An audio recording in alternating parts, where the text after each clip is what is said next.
Hey guys, what's going on? MasterGamer22 here from Darkest Gamers. And this is going to be my review of Borderlands, the pre-sequel Holodome DLC. Now, before I get started, I'm going to make a short little disclaimer just saying that this is my own opinion and of the DLC, and if it's worth $10. Okay, so let's get started on it. Now, this DLC had a lot riding on it for the future of TPS, because there's no real end game to Borderlands. I mean, they've raised the levels and there's still nothing to go back to. It's kind of like, and they still haven't fixed the gun farming, so it's kind of like, well, what's the point of me raising levels or playing through Ultimate Vault Hunter mode where my guns are going to be useless and I am not going to have any other things to do? Because I won't be able to get any good guns because there's no way to get them, and yeah. Now, is it worth $10? No. The map for the Holodome is too big. The other Slaughterdome DLCs from all the other games, so Miss Moxie's Underdome, the Slaughterdome, any of the mob arenas in the previous Borderlands games have always been small, compact. I found when I was playing this that I was running around after enemies. I was like, it's so big that some enemies won't even get rage at you, which is kind of ridiculous. Now, that's not even the most amazing thing here. I mean, they said there was going to be new enemies. There's two. Well, I say two in brackets. There was only really one new enemy, which is a Pounder Iridian type creature, and the other one was a loader with a bit of mesh on the top of it. It's just kind of like, what? And again, the guns that they said, new guns, okay, fantastic. Who doesn't love a new gun? Except most of them are relatively pointless. I mean, the SMG for is a can't remember what company it was that made it, but the SMG in it.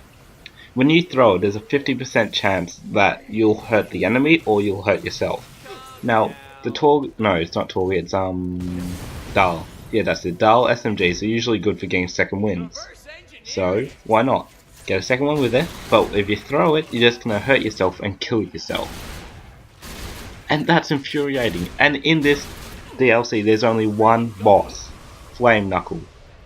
There's no bloody Zarpedon. There's no... all the other bosses throughout Borderlands the pre-sequel, and yet there's no actual... none of them appear in the Holodome. And there's no creatures, so there's no Kragans, no bats, no tentacle things I can't think the name of, but God help me. But there's none of them. There's 3 enemies, okay? There's the Lost Legion, there's the Iridians, and there's the mechs. That's it. For 2 hours of...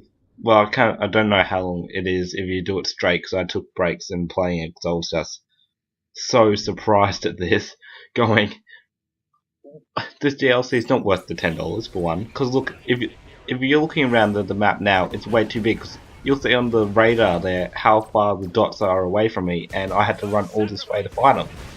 In the other Slaughterdomes, in the other DLCs for the other games, the mob arenas were small, so you didn't have to run around looking for the enemies. That they would be there to fight you. They would all rush you at once. That was fun.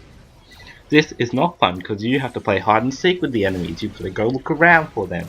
If there's one left on the final wave, you have to run around and look for it.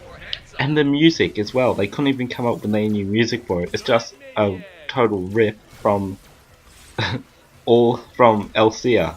It's not even they couldn't even come up with some combat music for it. It's kind of like this DLC had a lot riding on it. I was hoping that there might have been some bosses in the Holodome. That after, like 5 waves, you would get a boss like Zarpedon or Kragans or anything, the fighter jet even. Just something to grind. But no, it's just more and more of the Lost Legion, mechs, and Iridians. That's it. That's it. So I'm gonna have to give this DLC a 3 out of 10.